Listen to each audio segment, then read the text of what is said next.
Greetings all, this is DJ Jet of the Metal Magdalene with Jet on Metal Messiah Radio. On this evening's show, December 13th, 2016, I had a tribute to the godfather of death metal, Mr. Chuck Schuldiner. It was 15 years ago to this date that Chuck passed away. On tonight's show, we celebrated Chuck's life through his music and the memories shared with us by his friends and past bandmates. This podcast is a compilation of memories and stories shared with us tonight. My guests were Shannon Hamm, Richard Christy, Sean Reinert, Bobby Koelble, Craig Sease, and Kelly Conlon. Let the metal flow. And we're back, and you're listening to our tribute to Chuck Schuldiner on this, the 15th anniversary of his passing. And besides remembering him through his music tonight, we also have a few friends of his stopping by to share with us some of their memories of Chuck. And right now I have with us Sean Reinert, who played drums on the Human album released by Death in 1991. Welcome to the show, Sean. Thanks so much for having me. So, Sean, tell us about how you first met Chuck Schuldiner and some of the memories of the time that you guys had spent together. The first time I met Chuck was just seeing him at a show. A friend of mine, God, how old was I? 14 or 15. A friend of mine, Brian Bender, now, mind you, I'm going to a private school at this point that didn't allow you to grow your hair. And strangely enough, my mom had a lot of trust in me because she let me and my friend, who was a year older than me, take a Greyhound bus up to Gainesville, Florida from Miami, which is about, on a Greyhound, it's about 400 miles away. So, I mean, that was staying overnight. And we were actually staying overnight at Pat Rainieri's dorm room, Pat Rainieri from Hell Witch, and they were opening up for Death. That was the first time, and I met him after the show because Pat, the Hell Witch had opened up, so we had access to the artists. Mm-hmm. And back then, this was literally in like a strip mall, a Lions Club, basically, literally just a rectangular room. With the terrible acoustic tile on the roof, white, everything sterile with this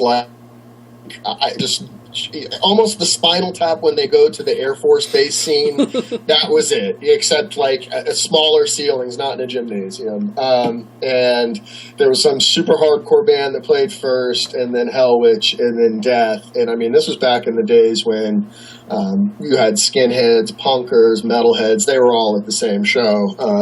Because everybody played. But, so, I mean, that was, 14, that was 1985. So that was the first time I met him.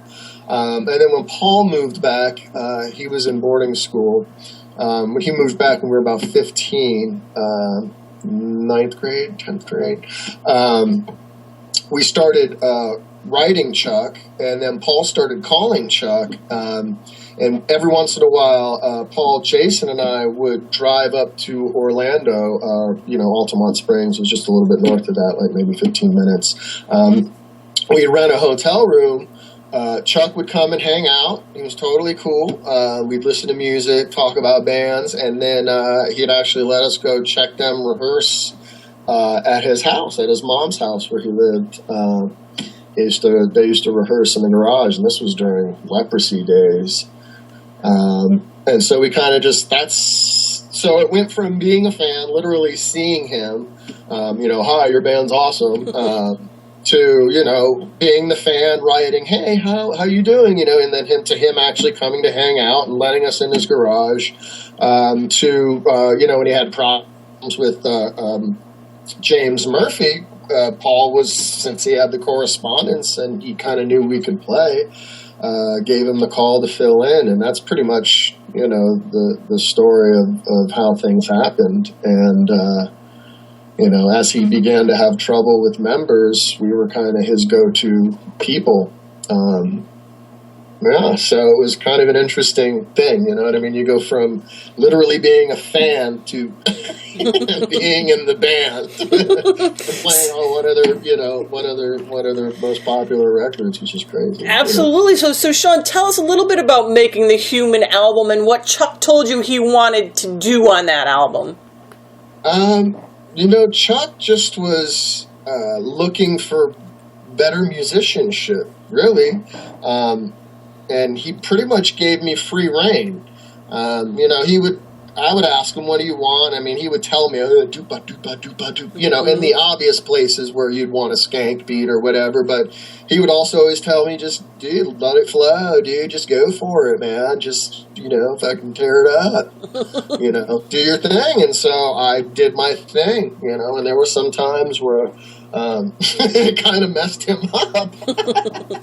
And I had to sit him and reteach him his own riffs, literally, because I would throw the time off for him and it would mess him up. But it was really, I think he enjoyed it, you know what I mean? I don't think he was challenged before with the other members of the band. I mean, he was obviously a leader and the main songwriter, but I think it was time that he outgrew the people he was playing with and needed some people that could kind of inject a little more musicality and people that had some kind of fresh ideas.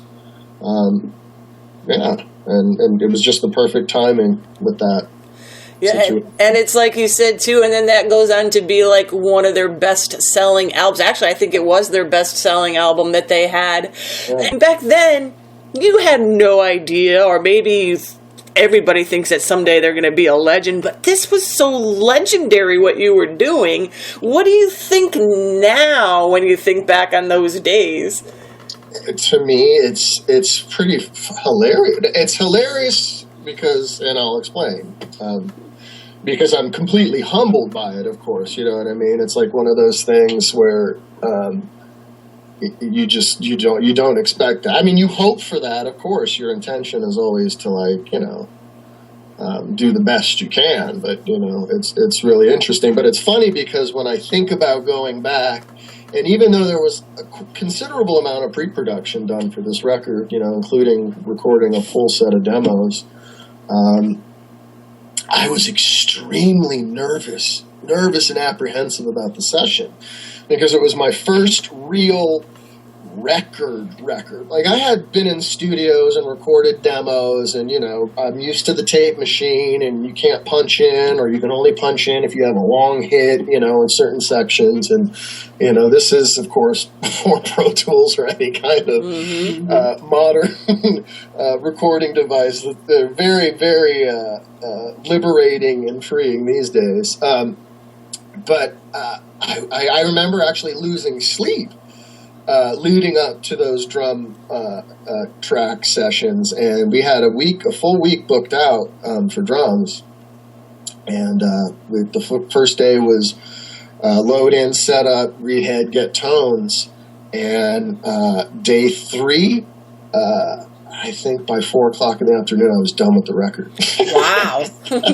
We had 4.5 days left to do drums. So that's when we came up with Cosmic Sea. We wrote it in the studio, and then we recorded a beach-side God of Thunder, the Kiss. And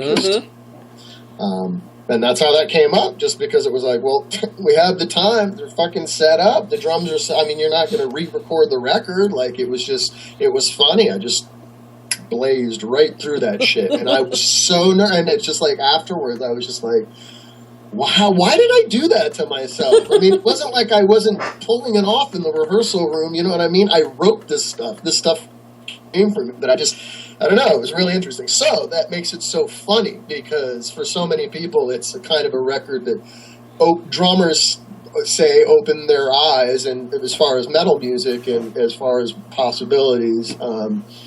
Within the genre, and to me it was this tremendously stressful situation, you know what I mean? So it's kind of funny how it's turned out.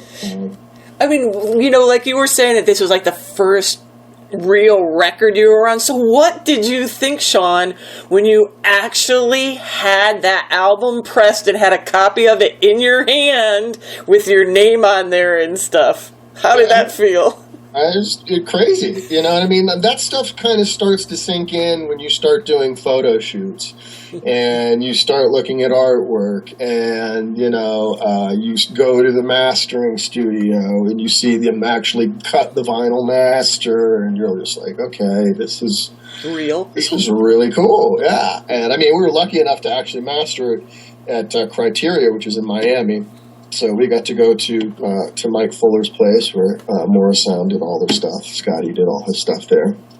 And, we were such, so into the music and the production side as well. So we were really, there from the beginning to the end and participated in all aspects because we were... I went to not only music school, but I took every single sound engineering course the university where Miami-Dade Community College had. I still don't have my degree from UM, but I have over 230 credits and they're mostly in music. It's hilarious. So we were we were very active in all parts of it. So I think Chuck was really, he was.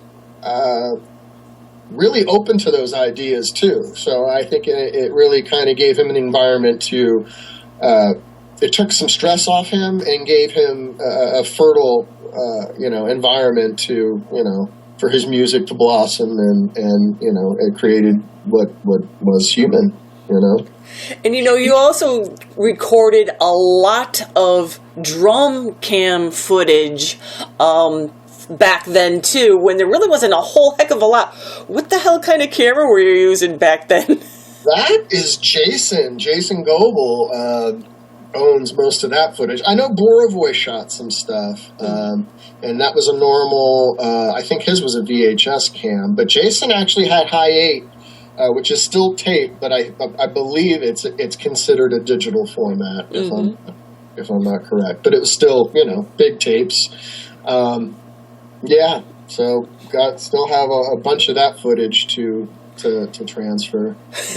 Well, there's a ton of it. I was like, I just was looking at one. I'm like, wait a minute, there's another one, and there's another one, and then there's another one.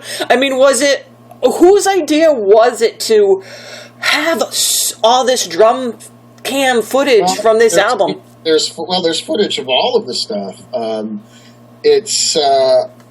Jason, mainly. And it's not just for the death stuff, for the cynic stuff. He was always about documentation, you know what I mean? And which I'm so happy for, you know what I mean? The good, the bad, and the ugly. And trust me, it's all there, But yeah, no, I'm so happy for it. So yeah, every once in a while I'll post an oldie but goodie or show somebody the process of what it was like back then. Because like I said, you don't have the production value that you have now. It's like guys at their home have their complete home studios, rigs, 4 camera angles, like just boom, just hot, straight out the presses in like an hour, drum video, pro, just like, back then it's like, no, no graphics, no nothing. Just hope you get a good shot. And he did, he got a lot of great shots, and it's really nice for people.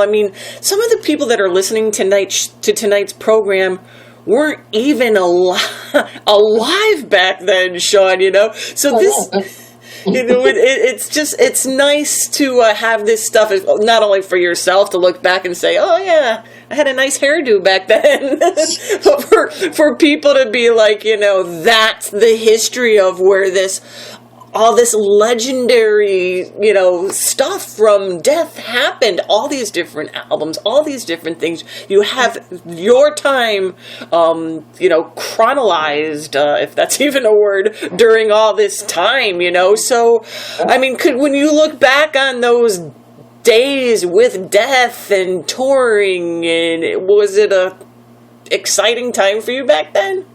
Yeah, it was our first.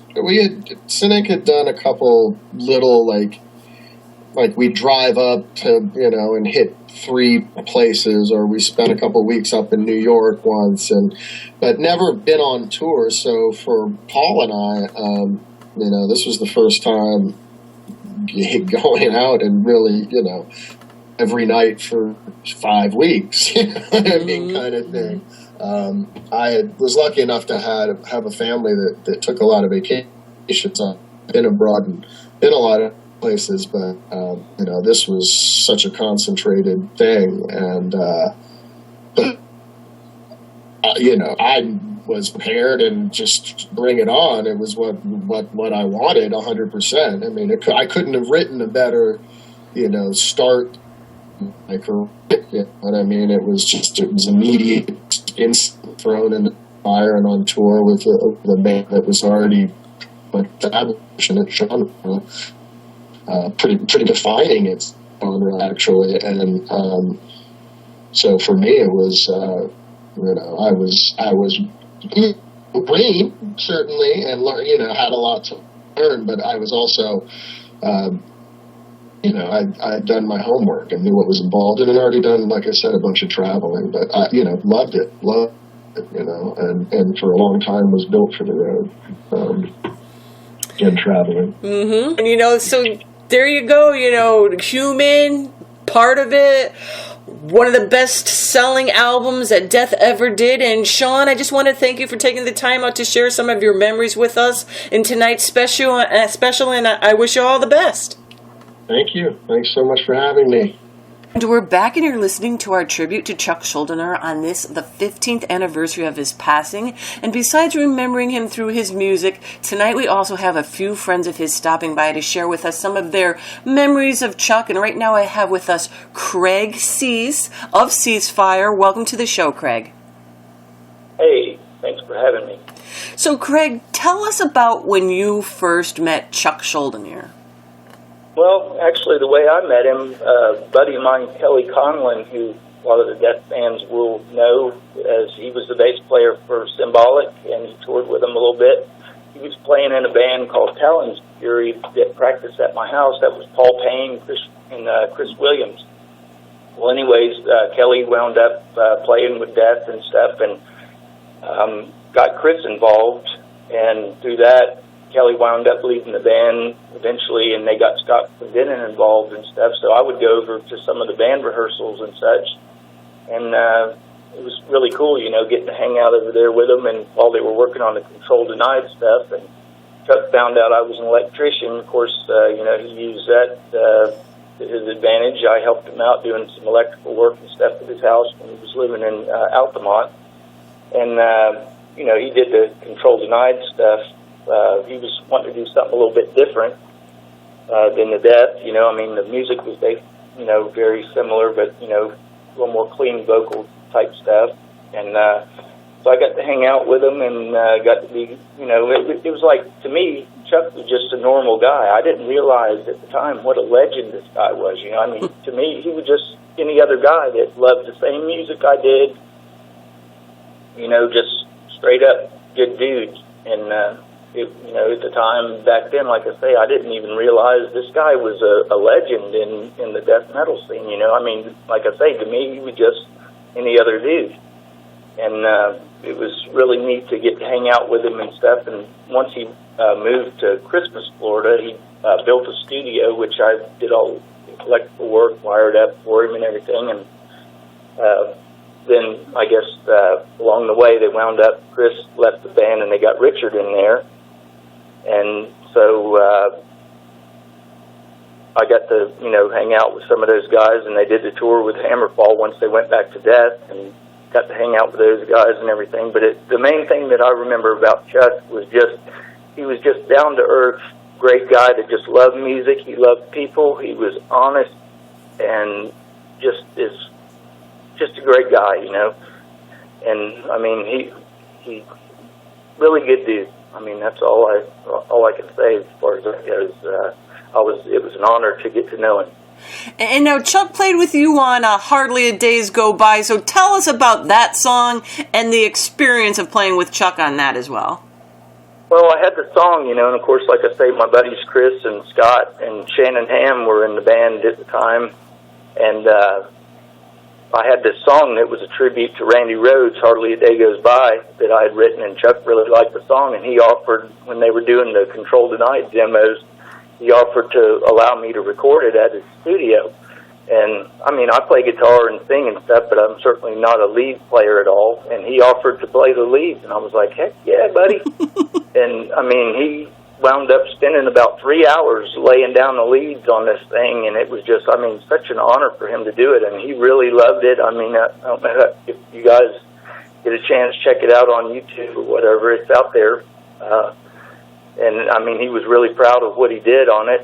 The work, I mean, the lead work was just second to none for sure. And without him, you know, allowing me to do that and I mean, that's one of my most prized possessions, that recording, you know, that I did with him and Scott and Chris. Really, really honor. And Craig, you know, what comes to mind now when you think back on those days? Well, I mean, obviously I miss my friends, you know. Scott Clendenin has passed away going on 2 years ago. Chris passed away a year and a day before Chuck did, and of course Chuck, you know, I mean, it's just so much memories and stuff like that. I mean, you don't get friends like that, and to have them, you know, pass away before their time, it really, you know, it's sad, but you try to, you know, go on and just have good memories and, you know, think about the good times and stuff. I mean, it brings back, I mean, that song is always going to have special meaning to me. And like I say, due to Chuck, you know, I've got that recording to always be proud of. And Craig, you know what? Thank you for coming on the show tonight to share some of your memories with us. And, you know, we've played that song on air as well.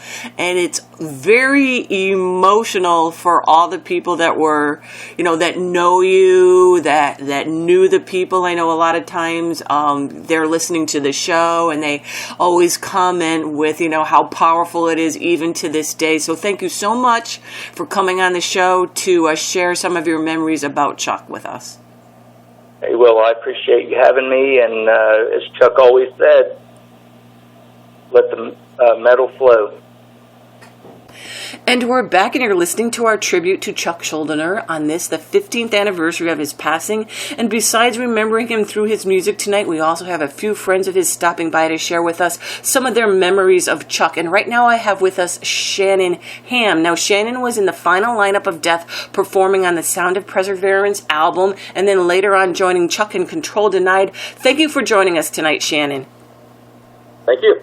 Thank you for having me. So, Shannon, tell us a little bit about how you first met Chuck Schuldiner. Well, actually, I first met him in the late 80s, probably about 88 or 89, because I was actually born in Florida, and my parents divorced when I was about 2, and then my mother moved with me to Houston, and I was raised there, but I was back and forth 2 or 3 times a year to visit. And I had initially met him in a club in Orlando, I would say probably 88 or 89. And we just kind of became, you know, loose friends at that point, I would say. But it wasn't until, obviously, after Symbolic, around early 96, that I actually joined up with him. And so tell us about that. So you joined up with him, you know, you're on the Sound of Perseverance. How did that all come about that you actually got into Death and now you're recording this album? Well, initially, I was in a band called Talon's Fury with a guy named Chris Williams and Scott Clendenin and Paul Payne. At that time, Chuck had just finished the Symbolic tour at the end of 95, and he had decided to put Death on indefinite hiatus and form a band called Control Denied. And at that point, he was auditioning drummers, and our drummer, Chris Williams, auditioned and got the gig for the Control Denied. And at that point, he wanted, you know, to start auditioning guitarists and bass players and whatnot. So Chris recommended me, and ironically, we had already met and kind of knew each other, so it was just, you know, it just fit very well. So I came over and I learned, I learned 3 songs actually off of the initial demo prior to going over there, and went over and auditioned with Chris, and that was pretty much the end of it. However, the first, I'd say from 96 to 97, it was all Control Denied. We had recorded all the songs for that album, for Fragile Art of Existence, on 3 different occasions. And the labels at the time were more interested in a follow-up Death record than Control Denied, because it was new and Chuck would not be doing vocals, and they wanted in other words, they had a more solid feel, an idea of what Death was doing because of the history, and they just felt more comfortable with that. And at that point, which would have been, I'd say, mid-97, he decided, to go ahead and do the Death album. And at that point is whenever Richard Christy came in, and we had actually met him at a club. We were not a club, I'm sorry, it was a party when we first met him. And he said that he knew all of the songs, that his favorite album was Human, and Chuck invited him over for an audition, and that was kind of the beginning of the Sound of Perseverance right there. And of course, Scott, let me back up. Scott had come over with me as well, with Chris Williams. So the original Control Denied lineup in 96 was basically the band we had called Talon's Fury, minus the singer, for the most part. Mm-hmm. And then, Chuck and Chris kind of had a falling out, and then that's what led to Richard's audition on the drums. But of course, Scott had stayed at that point. I mean, it gets a little confusing because at one point Scott had kind of backed out, and Steve DiGiorgio came in and initially recorded the first Sound of Perseverance demos. But then he was unable to commit to all the touring, and then Scott came back and did the album and the touring. So that's probably about the best way to explain it without, going any deeper.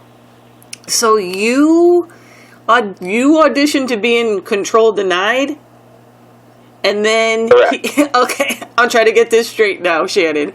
And then the record company said, hey, we want another Death record, so you automatically like, hey, you're already here? You're going to be on this next Death record? Correct. Okay. All right, I just wanted to... So what did you think of that then, Shannon, where you're like, what? How did that happen? Well, yeah, it was quite a surprise because we had already recorded the Control Denied demo 3 different times. 3 different versions. And, we really thought that was going to be the end-all, be-all at that point. And whenever the labels convinced Chuck that it would be a wiser move to go ahead and do another Death album, the first thing he did is asked Scott and I to, he said, we're going to go ahead and do another Death album, and you guys are here and you're in it, let's just go ahead and do it unless you object. But he wanted to audition another drummer. Mm-hmm. And at that point, so Richard was initially not the drummer in Control Denied, mm-hmm. not until after Perseverance. But it was a great honor, to be a part of that, because I had been listening to Death since, 87 or so, just prior to actually meeting him. I already was familiar at that point when I had met him the first time. So it was quite an honor, So what did Chuck think about doing another Death album when he was already so gung-ho on doing Control Denied? Well, that's kind of a tough question. It wasn't that he had a problem doing another Death album. I think he just was getting tired of doing all of the vocals. Mm-hmm. And, he grew up on traditional vocals, Iron Maiden, Judas Priest, Queensryche, that type of singing. And with Death, he felt limited as a vocalist because the music itself, in other words, him playing guitar and singing at the same time, he felt that he could have a lot more a lot more space if there was a standalone singer. That was the primary reason, was so he could focus more on the guitars and have a real twin guitar type of progressive atmosphere where the guitars could really do a whole lot more, and the singer was just out there, out of the way. Right. More or less. But, clearly, everything went off very smooth. Now, his voice was different, though, on that album than the previous albums.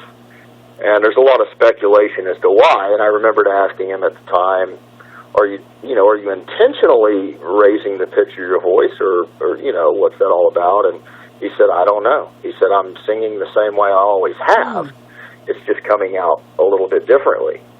And, this leads to, something later on that happened, obviously, with the brainstem tumor and whatnot, that it leads us to wonder, maybe, was this thing already there and possibly beginning to affect something?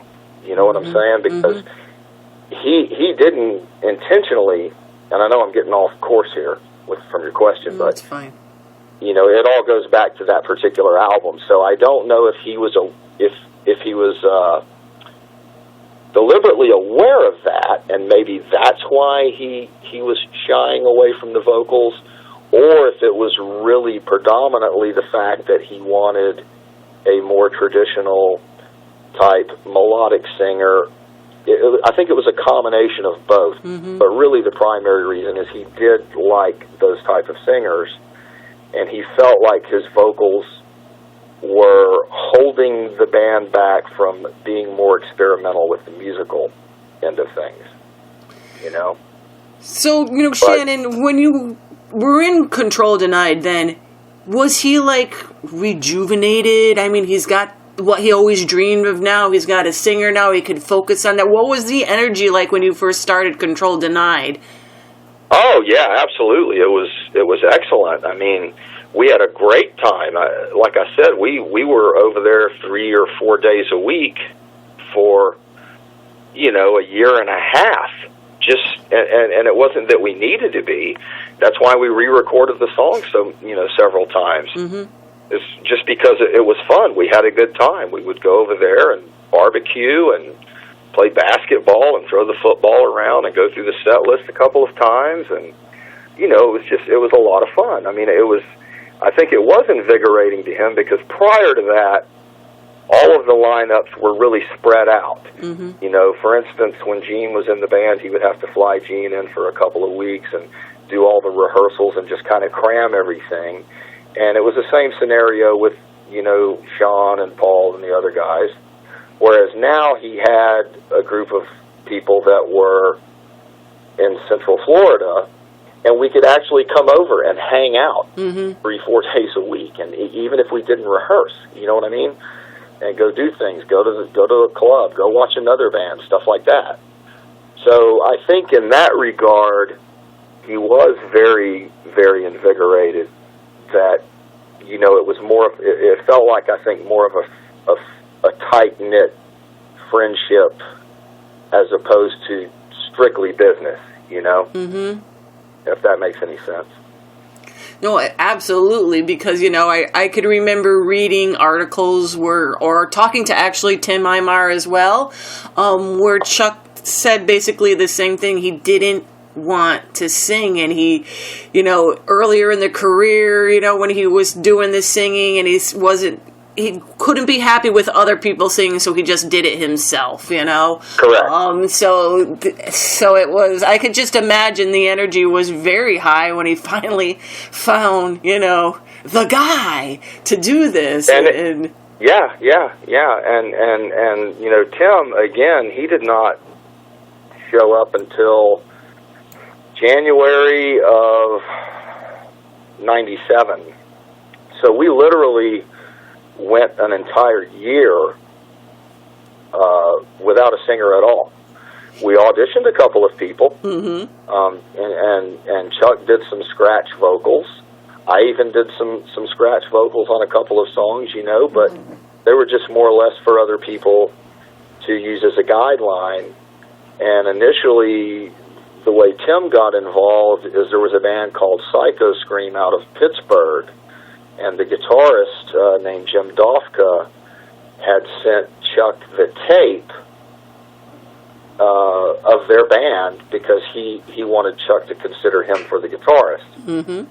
And obviously when Chuck heard it, he says, well, I've already, got the guitar spot filled. I appreciate it. However, we had listened to the tape, and we were all very, very impressed with Tim's vocals. And, we thought, wow, how weird would it be to, contact Jim Dofka and be like, well, you've got a guitarist, but we wouldn't mind getting a hold of your singer. And that's how that whole thing came about. And Jim had no problem with that at all. He was very respectful and understood, and he put us in contact with Tim, and Tim got on a plane, and I think it was January, I'm positive, it was January of 97 that we did the first vocals with him on the first 3 songs on the demo. So Tim, at the time, didn't live here. Mm-hmm. So he wasn't necessarily part of the the little group that had been getting together all this time, right, hanging out. You know what I mean? But mm-hmm. but he fit right in. And what was Chuck's reactions when you finally got Tim down there and he heard Tim singing while you guys were playing? Oh, he was thrilled. We all were, because it's hard to find a singer that, there's a lot of melodic singers, especially in Europe. There are tons of, Iron Maiden wannabes and stuff like that, but there are very few that have something unique and different. And Tim had not only did he have the clean power type vocals, but he had some pretty damn nasty screams. Mm-hmm. And I think that's what really pushed it over the edge for all of us, because Chuck had that same characteristic in his voice as on songs like Spirit Crusher and the cover we did of the Priest song, Painkiller. Mm-hmm. You could see where Chuck was shooting for something similar to himself, but just with a little more melody, And Tim turned out to be the guy. And it's good that at least towards the end of Chuck's life, he was doing what he always wanted to do. He got the band that he always wanted. He got the singer that he always wanted. From what you say, he was happy to have his group right there. What are some of your fondest memories of Chuck, Shannon? Oh, God. I could write a book on that, but he was just an incredible person, very, very, very respectful and appreciative of his fans. He was just very easy to deal with, and I had heard so many horror stories from other, people, past members, and why he had gone through so many members in the past and things like that. And initially you wonder what the deal is, and you can't figure out why that is, because he was such a down-to-earth, respectful person, and so open-minded, and some people say, well, he changed as he got older, but then again, you have to take into consideration that there are other personalities involved, other mm-hmm. circumstances that can trigger anyone to have a different behavior or a different outlook based on how someone's treating them. You know what I mean? Right. I think a lot of people overlook that, or they don't really look for it. But mm-hmm. as far as, specific things, he was just such a great friend, I was a single parent. The mother of my boys left in 94, so it was very difficult for me. I was paying babysitters $50 a night, 3-4 nights a week, to go to rehearsal, and then I was working 10 hours a day, at the same time, 5 or 6 days a week. So it was very difficult for me, and he was very understanding, and he really helped out a lot in that sense. If there were days where I'd be like, it's going to be kind of hard for me to, make it over there, make it over to rehearsal, he'd bring your boys, bring the kids, so we would put headphones on them, and if he knew they were coming, he would wear a Scooby-Doo shirt, you know what I mean? Nice. And they would sit there and pound on Richard's drums and just have a good time. So it was almost like a family deal, and half the time he was babysitting his nephew, Christopher, so he was around a lot. He was just very family-oriented, and we just became such good friends that, because we were very similar, I think, and we had been through some of the similar circumstances, that it just became, almost more of a personal friendship as opposed to a working relationship. Mm-hmm. The guy would call me at 1 o'clock in the morning, and I'd answer the phone, and he'd be like, "You up? Yeah, I'm up.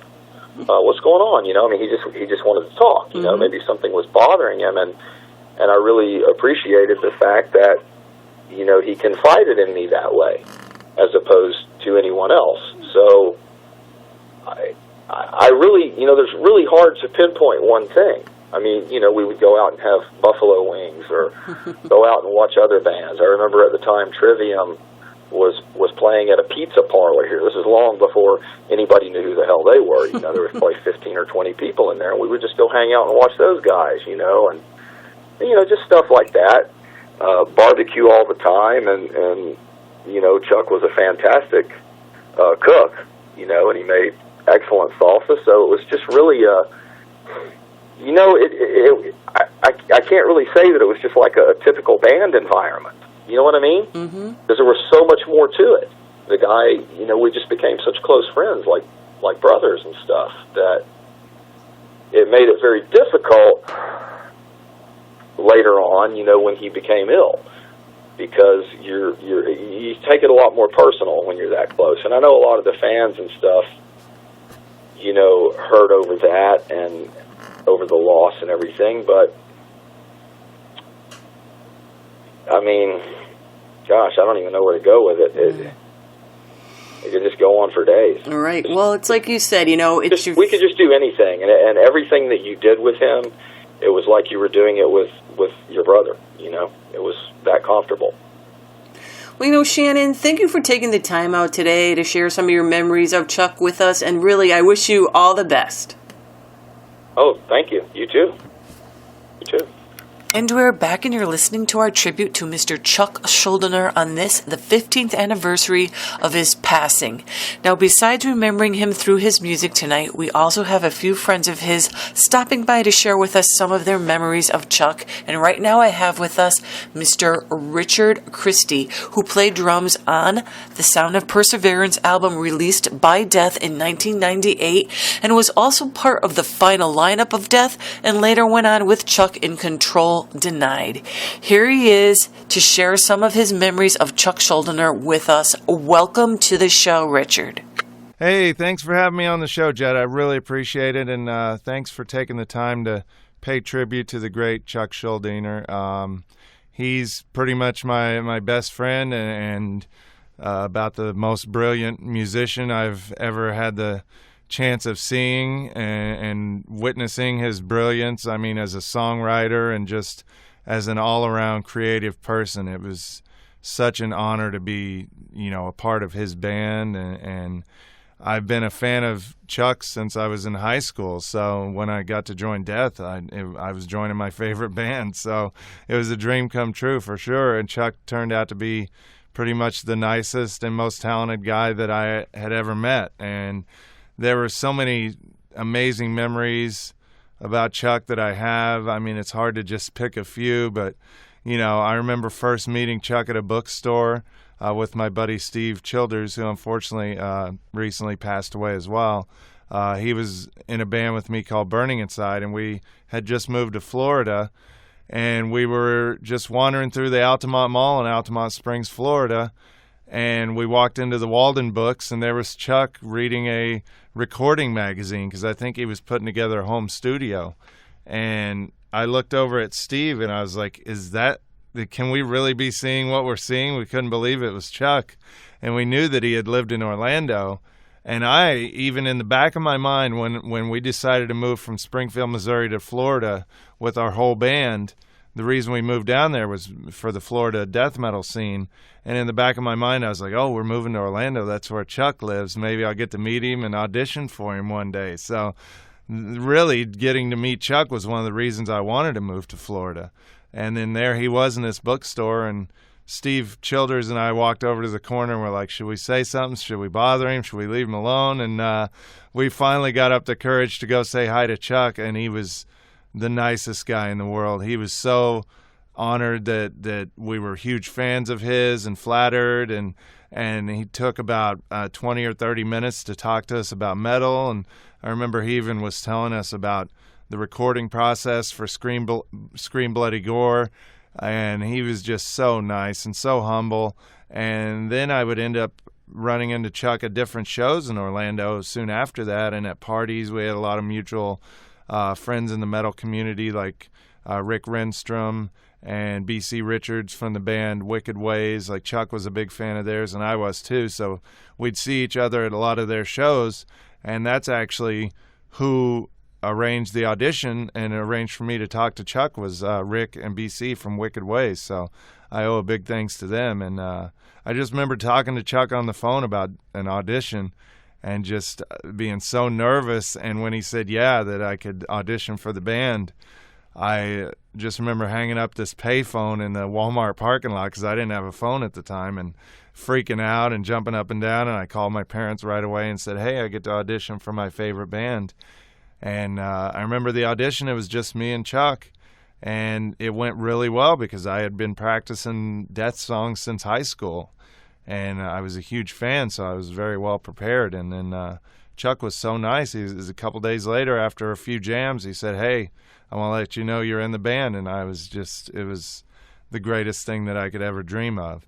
And then, I have so many great memories of practicing, rehearsing for the Sound of Perseverance album. We'd rehearse like on a week, if it was a weekend night and nobody had to work the next day, on a Friday or a Saturday, we'd all go over to Chuck's house after practice, and Chuck would cook. Chuck was an amazing cook, and he even made his own beer, and it was some of the best beer I've ever had. He had this Mr. Beer kit, and he was just so creative in so many ways. I mean, as a musician, but also he was an awesome chef, like a great cook, and when he was one of the best beer makers ever too, because this beer that he made was incredible. And it was just so fun to go over to his house and hang out, because we'd all listen to metal on vinyl. He had all these albums from bands like Sortilege from France, and just Vandenberg albums, and a lot of bands that I really wasn't familiar with. And he also had the very first Watchtower album, which I was a big fan of Control and Resistance, but I had never heard their first album, and he had it on vinyl. I was like, wow, I didn't even know they had a first album. And I remember just listening to that and having so much fun with Chuck listening to that. And there was just so many great times. I remember riding in Chuck's car, and he was blasting Halloween, Keeper of the Seven Keys Part 2. And I remember thinking, wow, for some reason that was one of those albums that I loved when I was in high school, but I kind of had forgot about it. And then Chuck played it, and we just listened to it all the time. And to this day, I still listen to that album all the time. And it's thanks to Chuck kind of reminding me of how great an album that is. And there's just so many great things about Chuck on tour. We had so much fun. I remember in between, I think it was when we were recording for Control Denied, King Diamond was on tour and played in St. Petersburg. And I remember me and Chuck both freaking out because we're both huge King Diamond fans. We found out he was going to be playing in St. Petersburg. Chuck got a hold of Andy LaRocque and let him know that we were going to be at the show, because Andy had played on Chuck's Individual Thought Patterns album. And so Andy was like, we didn't even think it was a possibility to get to meet King Diamond. And when Andy told us that he was going to take us to meet King Diamond, Chuck and I were like freaking out. We were like little kids getting to go see Santa Claus.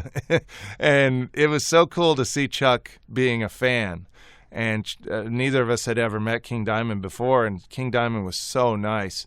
he was backstage. It was like 10 minutes before he was getting ready to go on, and he was smoking a cigarette, which blew me away, which I don't think he smokes anymore. But at the time, I was like, wow, that's amazing that he can sing like that and still smoke. But it was just, King Diamond was so nice, and Chuck and I were just asking him all these questions and being, just being fans. And it was just so cool as a fan of Chuck, seeing Chuck being a fan too. So that was really amazing. But yeah, let's all honor Chuck and remember his amazing music and just what an amazing person he was. And let's keep his music going forever. So here's to you, Chuck. Love you and miss you, buddy. And we're back, and you're listening to the Metal Magdalene with Jet right here on Metal Messiah Radio. And today, as we had mentioned, marks the 15th anniversary of the passing of Chuck Schuldiner. And tonight's show, we pay tribute to Chuck through his music, which you will be hearing throughout the program. And we also have a few friends and old bandmates stopping in to share some of their memories as well. And right now, we have with us Mr. Kelly Conlon. Kelly played bass on the 1995 release by Death Symbolic. Welcome to the show, Kelly. Thanks very much, Jet. Thanks for having me. How are you today? Doing pretty good up here in chilly New England. So, Kelly, tell us about how you first met Chuck Schuldiner. Well, actually, the first time I met Chuck, there used to be a club called The Station in Orlando. And I went to go see Mercyful Fate when they had the In the Shadows album out. And at the end of the show, we're all walking out. And I see Chuck there. And I actually say, hello, hey, Chuck, how's it going? And it was right after the Human album, and he was getting ready to do Individual Thought Patterns, which didn't come out yet. And I actually said hello, and I said, hey, are you looking for a bass player for the next album? And he said, well, actually, Steve's going to do the next album. And I actually told Chuck about that. And he kind of remembered later on, once, I got to work with him, I said, hey, remember that Mercyful Fate show? And he was just, oh, yeah. And I said, well, I came up to you, and I was asking if you needed a bass player. So it was kind of neat. That was actually the first time I met him was at a show, and it was Mercyful Fate, both King Diamond, Mercyful Fate fans. Cool. And now, like we were saying, you played on the album Symbolic. What was it like working with Chuck in writing and recording that album? Well, it was really easy going and stress-free. When he first contacted me, after the audition, he pretty much told me the next day I had the gig if I wanted it, and then he immediately overnighted a scratch track of guitars and drums. And then the following week, he got me over to Morrisound and hooked me up into a hotel. So I was in a hotel for a couple of weeks while he was finishing up his rhythm tracks. Gene already had his stuff done. And Jim Morris helped me out. I had a little practice amp in the hotel every night. He was preparing what song I would do the next day after he was done doing his rhythm tracks. So I would go into my hotel room and just, at nighttime, come up with some bass tracks, write in some bass lines going along with the drums, which I did. And I would come in and, lay them down. And Chuck was pretty, easy going, really. He pretty much let me just, do what I wanted, unless I was doing something where there might be a harmony on the album or any other guitar riffs. Then I would stay away from that part and just, keep it, my bass tracks with the drums. But it was pretty stress free. Do you still have a copy of the original release? I do, and that's a funny thing too. I have the original release. I have the promo one, the black one that just comes with the promo one that labels used to send to each other, and magazines and such, radio stations. I also have just the instruments, where it's just bass guitars and drums. Oh, cool. Yeah, it's totally awesome. I have the original after it was getting mixed or pre-mixed the first time. I have a mix of that Chuck sent to me, and I think Bobby as well. Say, hey, this is what I've got so far. What do you guys think? So I have that. Has his handwriting on it. I know a lot of Death fans would love to get their hands on it. But I also have, like I said, with just the bass, guitar, and drums, without any vocals. You know, I've had plenty of people, a lot of people, contacting me about stuff like that, and you know, like doing a bass video with just playing along with that. Because a lot of kids nowadays send me videos on their YouTube of them playing the bass tracks of my stuff that I did. And some of it's good, some of it's, you know, it's off. But if you just took away the vocals and I made a video with just the, you know, instruments, I think it'd be great. A lot of people would love to hear that. But I have a lot of leftover tapes. Well, that's cool. That's awesome, because a lot of people are like, no, I don't, and then they wish they did it. Not you, boy. You keep everything. I do. I've got every little bit. You know, I don't get rid of anything. It's not like I'm a pack rat, but I don't get rid of anything musical. Well, that's everything's got a meaning for it itself. That's a good thing. Now you also went on the Full of Hate Festivals tour. What was that whole experience like for you touring with Death? Well, that was pretty intense. It was my first time over in Europe, the first time signed with a band. So at first it was, you know, kind of like not scary, but you know, intimidating, because you're going overseas. At the height of death metal in the 90s, Death was a really big band, and you know, your first show's at Paradiso in Amsterdam, and it's sold out, and you're like, oh my goodness. So it was great. The experience first time over there was great, especially with Death, because how big it was at that time, and all the bands that we played with, you know, we all got along great on the road. We had everything was like carte blanche. We had these 3 cooks, gourmet cooks. They were with us every night. They cooked for us. Yeah, we had homemade foods, soups, all these. It was a really great experience. You know, I still keep in touch with like Burkhardt via the web nowadays. It's a little bit easier to keep in touch with people from Hate Squad, the German band. They opened up the show every night of the show, and you know, that experience was just incredible. It really was. And you know, we all try to fight to get that experience again and keep doing it, you know. Absolutely. And you know, it's like you were saying, the height of death metal, sold out crowds. So by then, I mean, did you think to yourself, you know, I'm part of something really big here? Well, you know, as I said, I think Death, you know, at the height, they were huge. Death metal in the 90s was big. I didn't really think of anything like that. I just thought more, you know, I'm playing bass, I got to play this, I got to keep my chops up, get to the next level of playing. And, you know, I just, you know, playing bass is, you know, like it is nowadays, it's just, it's in my blood, or music in general. And, you know, I didn't think anything like that at all. And, you know, it's totally blew up into something huge. And I'm really fortunate and happy to be a part of it, still to this day. You know, and like I said, with the web, so many kids contact you nowadays, you know, and ask you questions, or, you know, ask how'd you play this. You know, so that's kind of, you know, really cool. Never thought it would be this big, but I'm fortunate to have been a part of it. Real happy with it too. Well, Kelly, you know, thank you for coming on the show today to share some of your memories of Chuck Schuldiner, and I wish you all the best. Thanks very much, Jet, and everybody else who's listening. Thanks for tuning in, and, you know, let the metal flow, everybody. And we're back, and today marks the 15th anniversary of the passing of Chuck Schuldiner. So here on the show, we're playing his music, and fans from all over the world have been sending in requests and telling me some stories on how they met Chuck. Now, on tonight's tribute show, we have some of Chuck's friends and bandmates on to tell us some of their memories. And right now I have with us Bobby Koelble, who, of course, played guitar on the Symbolic album. Thank you for joining us tonight, Bobby. Hey. Thanks a lot for having me. It's great to be here. So, Bobby, when was the first time that you met Chuck? Well, Chuck and I met back when we were both in high school. We didn't go to the same school, but we had a mutual friend that went to my school. This guy named David Minshew, who's a great vocalist, and he still lives in the Orlando area.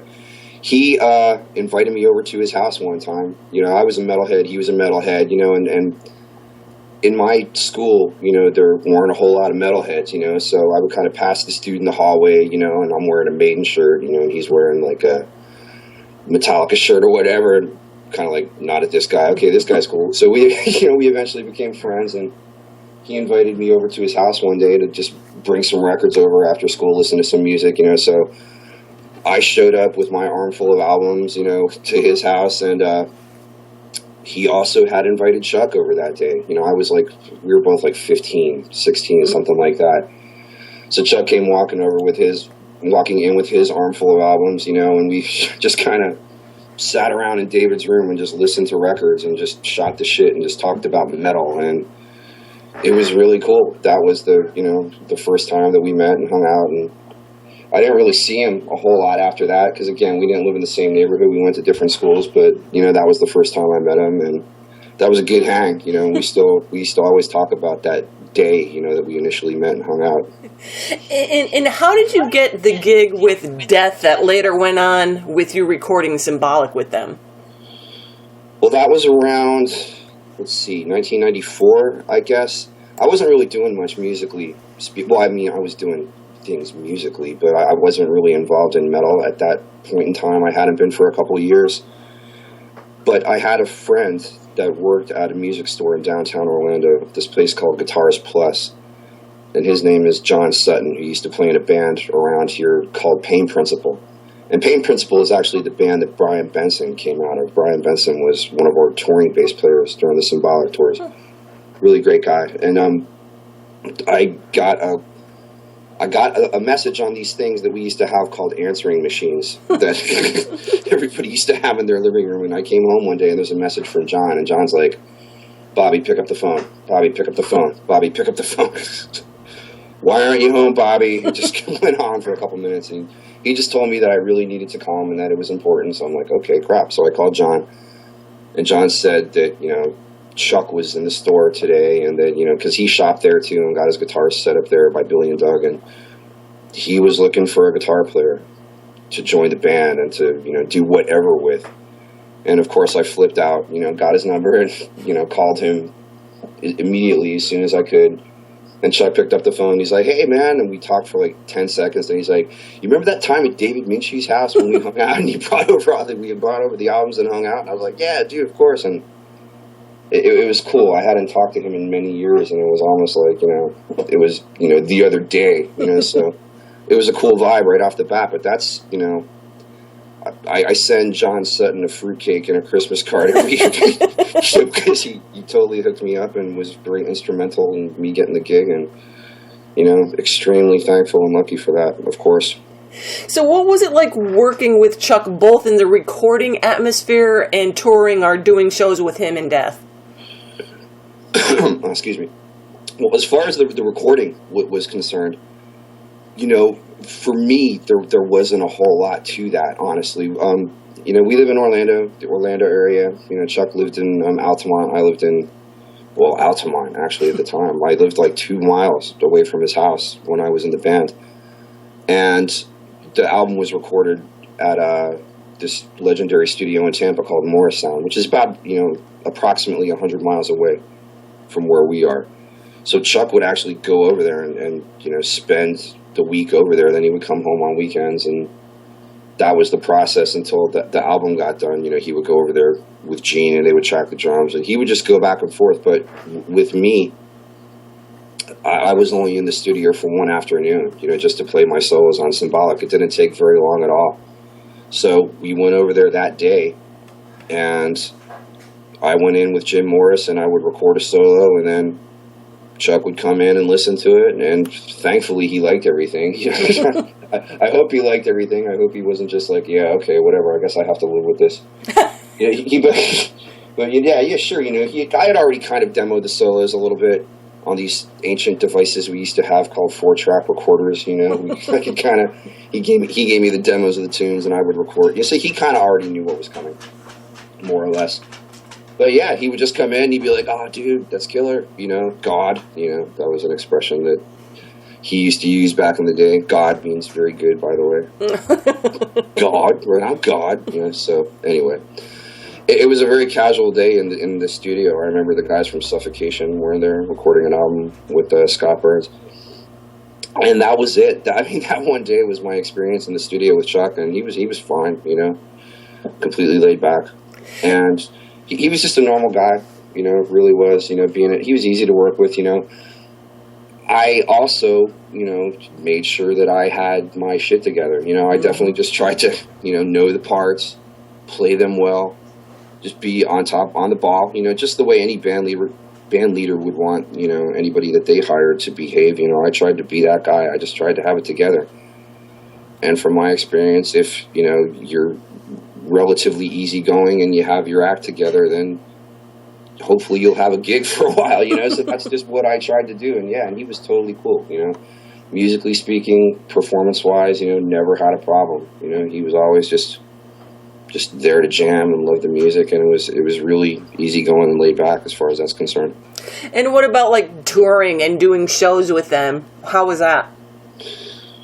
Again, it was cool. You know, it wasn't really, you know, there's these memes going around that you see every now and then, you know, like what my mom thinks I do, or what my family think I do, and what I really do. You know what I mean? You've seen those, right? Mm-hmm. Well, I mean, and it's always like, and then when you see the one that says, "What we actually do," it's a bunch of guys just like sitting around. You know? And you know, these days everybody's, you know, online or you know, with their phones in their hands or whatever. You know, but back in the day, I mean, it wasn't really terribly exciting, to be honest. You know, sure, we would, you know, have fun and, you know, get into a little bit of mischief, but it wasn't anything really legendary. You know, Chuck wasn't really a big drinker, you know, so he didn't really, you know, embarrass himself or, you know, wake up in the hallway or anything like that. You know, there wasn't a whole lot of that. You know, that was that was more me and Gene. Anyway, you know, he would, again, you know, it was laid back. You know, it was, you know, and geez, at the time in America anyway, you know, 1995, metal was kind of at a lull in the States in 1995, you know, in terms of the general public is concerned, and rock radio and all that. You know, alternative music was really popular, grunge and whatnot. And so it wasn't like extremely, you know, I mean, the resurgence that happened, ironically, you know, right around the time that Chuck died, you know, it wasn't, metal just wasn't that popular in the States at the time. So, you know, we were just kind of out there carrying the flag, you know, just trying to, you know, do it for everybody who wanted to come here. And of course there was still like a hardcore underground crowd, but it was just more out there, just, you know, Chuck was really carrying the flag, man. I mean, obviously he was one of the biggest ambassadors for heavy metal I think there's been. And, you know, we were just out there doing it, trying to do the best job we could every night. And yeah, sure, you know, we had, you know, some good times and some funny stories, but, you know, I mean, nothing too legendary. You know, it was more just silly, dumb, nerdy kind of stuff, as opposed to real epic, you know, rock and roll debauchery, you know. But he was an easygoing guy. He really was, you know. I mean, he was passionate about his music. And, you know, I never really, you know, he kind of had this enigmatic reputation as someone who was difficult to work with, and he really wasn't. I mean, he definitely had a couple moments with the label and, you know, management when he felt he wasn't being treated fairly, when he would definitely stand up for himself. But aside from that, no, I mean, he was just a easygoing guy, and it was, you know, we had a great time on the road. And, you know, when was the last time you saw Chuck prior to his passing? I think I read a story about you guys passing out in a parking lot somewhere. We didn't pass out in the parking lot, but if we would have been there for much longer, we might have. Thankfully, the place closed. We tripped and fell down. I'll get to that.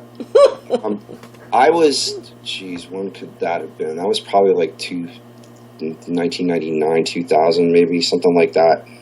I was on my way home from somewhere. I think I was up in the town a little north of where I lived at the time, visiting my dad or my sister, I can't remember.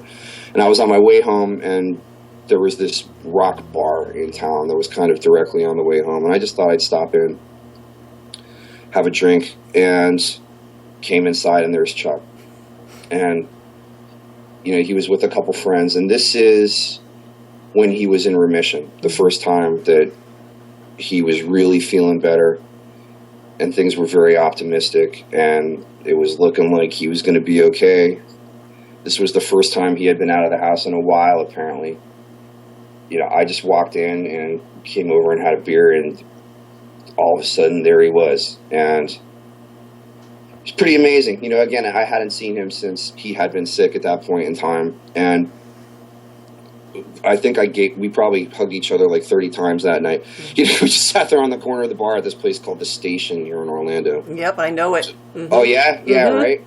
It's where all the hair bands used to play. And it was kind of a cool bar. It was all these train cars that were sort of in the infrastructure, and it was, one of the places where, local musicians would hang out for lack of anywhere else to go, really, so we hung out there, and, Chuck, he wasn't a big drinker anyway, but his drinking chops were definitely down at this point in time, so he got hammered pretty easy, and I saw to it to do my responsibility in that department as well, and we ended up getting pretty tore up, and it was just great to see him, man. It was like, oh, I love you, man. It was kind of a fest of that nature. And when we were leaving at the end of the night, he was pretty ripped, like I said. And he was also weak just from, going through what he had been going through. And just walking through the parking lot, we were all arm in arm and laughing, and he tripped, and then I tripped, and just eventually we all went down in this big pile of intoxicated mess, and just we lied there on the ground for what seemed like forever. It was probably just a couple seconds. And then got up, and that was it. Unfortunately, that's the last time I saw him. Well, at least it was a fond memory. Oh, absolutely. Absolutely. I'll never forget that, just because, again, he was a guy who just liked to hang out and smile and have fun, and we did plenty of that night, that's for sure. Well, Bobby, thank you so much for coming on tonight's show, sharing some of your memories with all the fans of Chuck and Death, and I really appreciate your time, and wish you all the best. Take care. Absolutely. Thanks so much for having me, and thank you so much for helping to keep Chuck's music and legacy alive. It means a lot.